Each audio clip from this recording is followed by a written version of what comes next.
The Sanskrit phrase engraved serves as both a proclamation and a motivation. The warriors who live here. Kill wither, Veer Sarvika. Nothing is more important than courage. Shiv and Shakti dwell in this land of idealistic heroes. So Dharma continues to take direct incarnation in the form of the kings here. 184 valiant kings reigned here and were the epitome of Dharma. They were always willing to fight and make sacrifices. From the first king of Tripura to its last ruler, they all carried out this tradition, even if that meant sacrificing everything. When I think of King Veer Bikram Kishore Manikya Bahadur, the last king of this dynasty, I am reminded of his dedication, his commitment to develop and modernize Tripura, and also the day when destiny betrayed us. May 1947. India's independence was now only 3 months away. It was a time of great uncertainty. Like the country, disruptive forces were also raising their heads in the state, but because the people had confidence in their king, so they were unconcerned and free from worry. King Veer Bikram, conscious of his responsibilities, maintained a close eye on all activities, but at the same time, a deadly disease engulfed him. His health began to deteriorate rapidly. A famous doctor from Calcutta was called in this time of turmoil. The king's breathing began to waver, and he saw the picture of Lord Shiv in his room.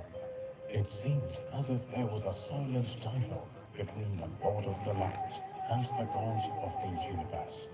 Oh, Mahadev, since I got enthroned at the age of 15, there has not been a single moment when I have not thought about the upliftment of Tripura.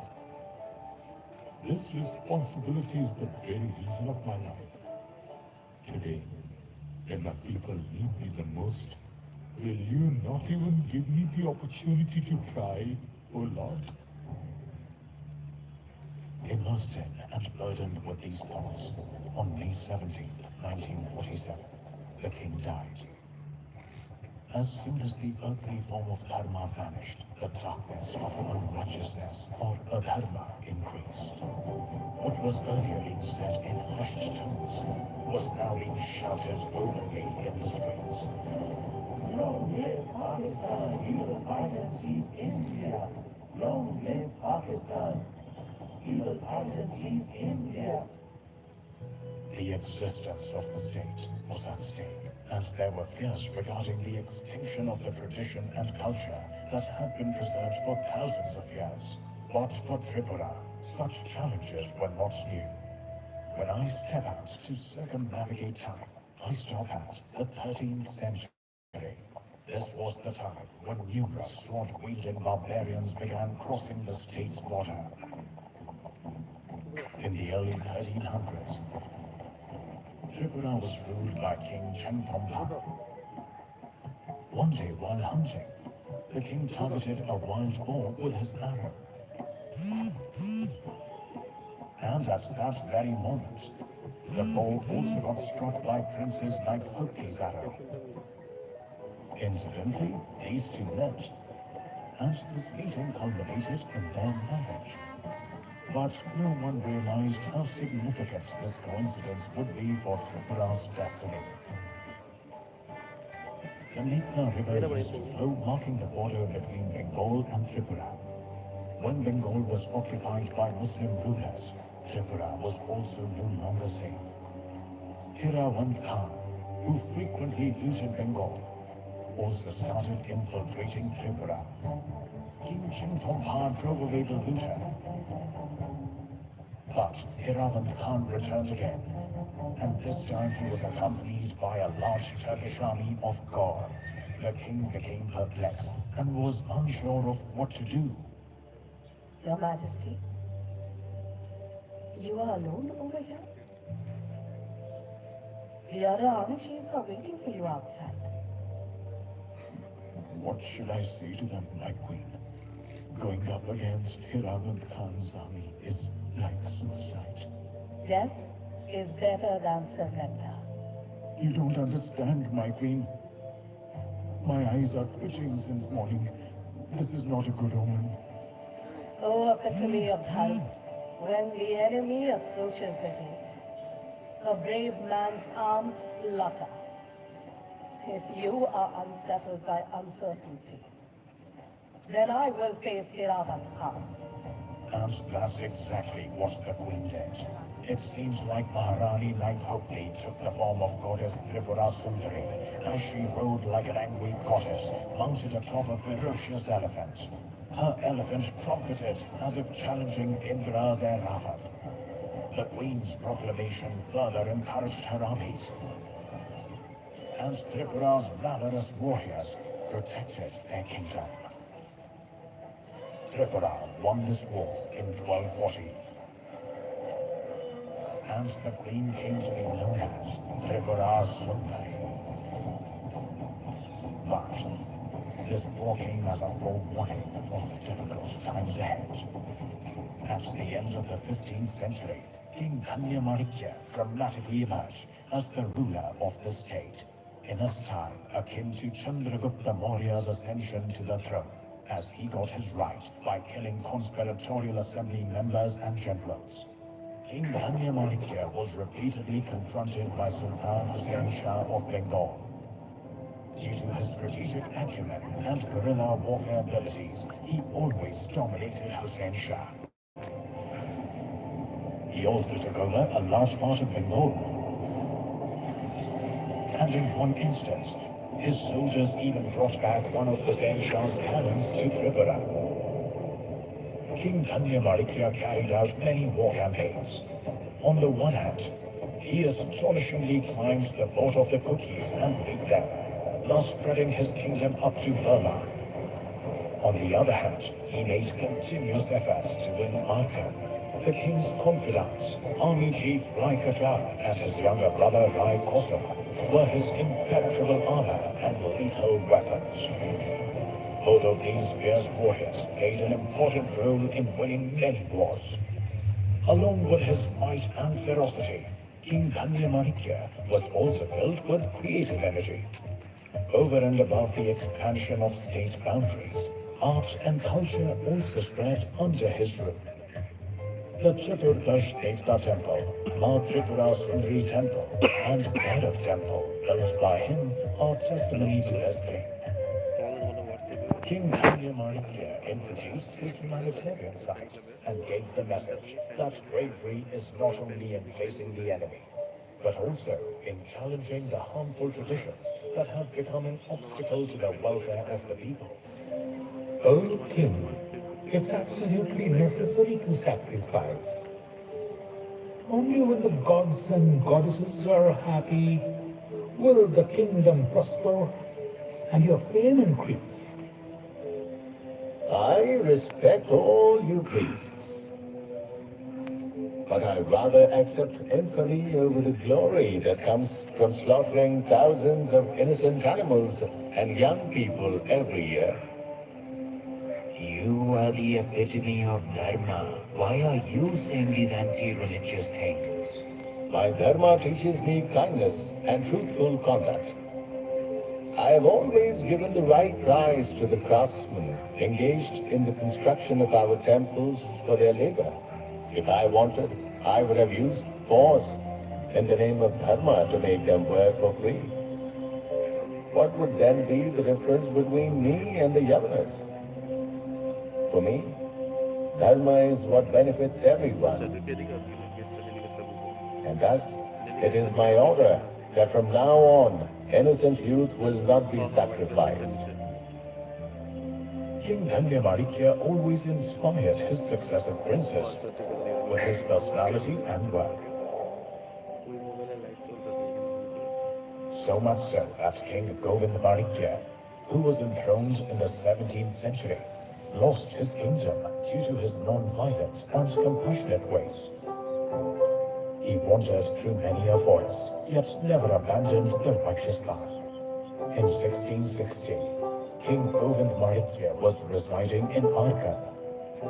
He had to leave his kingdom due to an internal conflict. In search of him, Mughal Prince Shuja reached Arkan and asked him for help, and King Govind Manikya observed his duty as the giver of shelter fearlessly. But this news also reached Shuja's brother, Aurangzeb. What does Shuja think?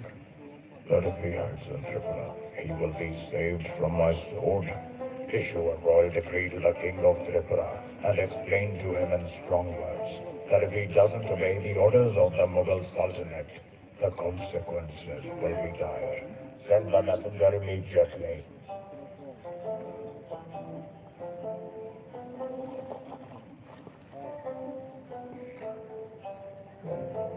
So, what threats did my brother make for me? He has conveyed that I hope you will arrest Shuja and send him to me promptly under the supervision of your soldiers, so that our long-standing friendship remains intact. The consequences of not obeying my orders will not be good for our relationship. So, what will you do now, my lord? I even gave up my royal pleasures for the sake of my principles.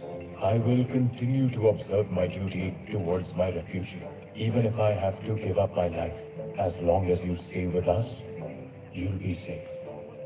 Due to such ideals, King Govind Manikya was called Drishti.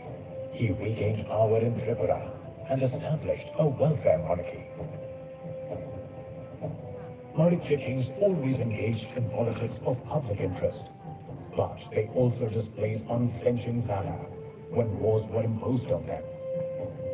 Sacrificial kings like King Dev Manikya, Vijay Manikya, Amar Manikya, Rajpal Manikya, Yashodhar Manikya, and Kalyan Manikya did not deprive their people even during the greatest calamities.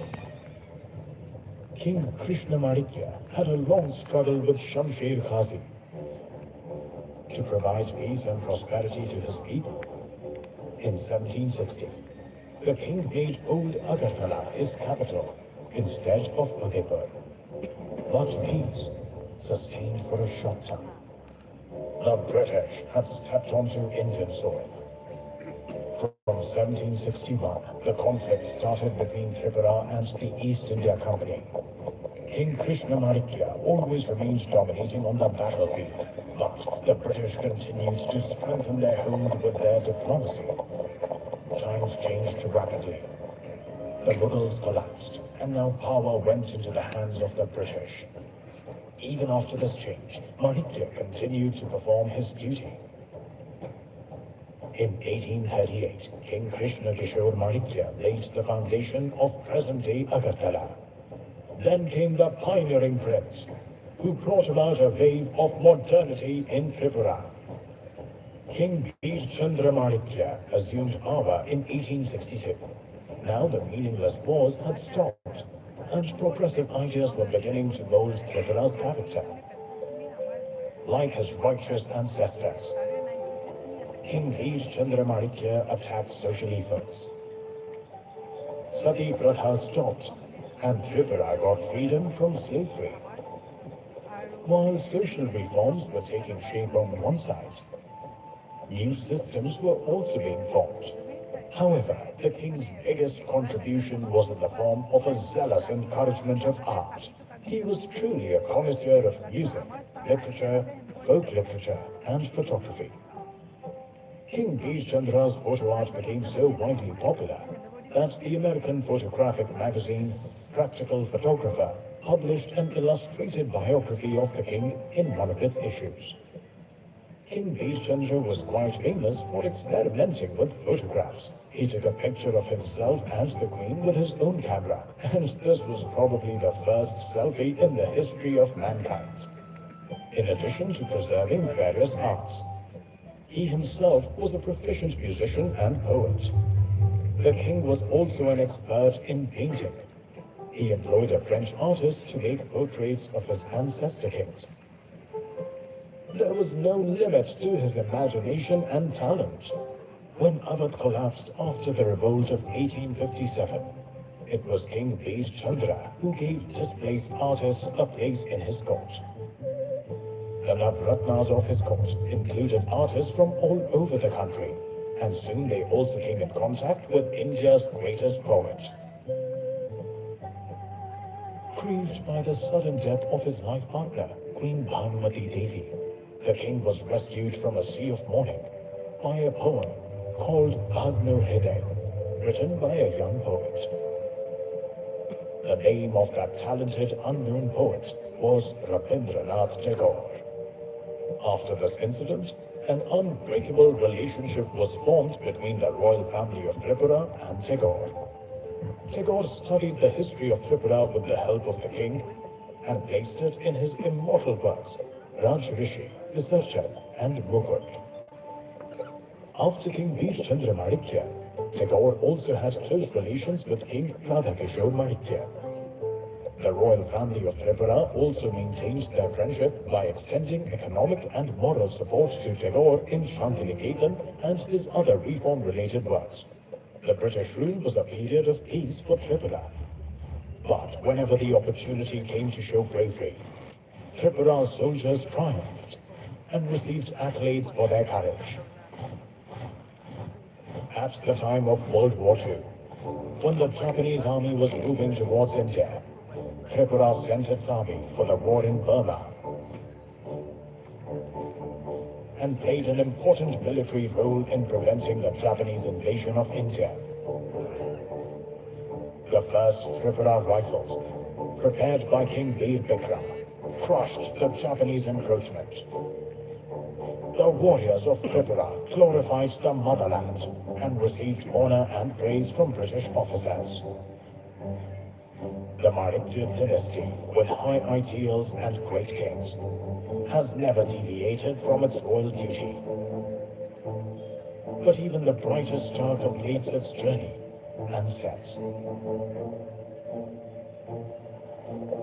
3 months before India's independence, the death of King Bir Bikram Kishore Manikya Bahadur was akin to a cataclysm for Tripura.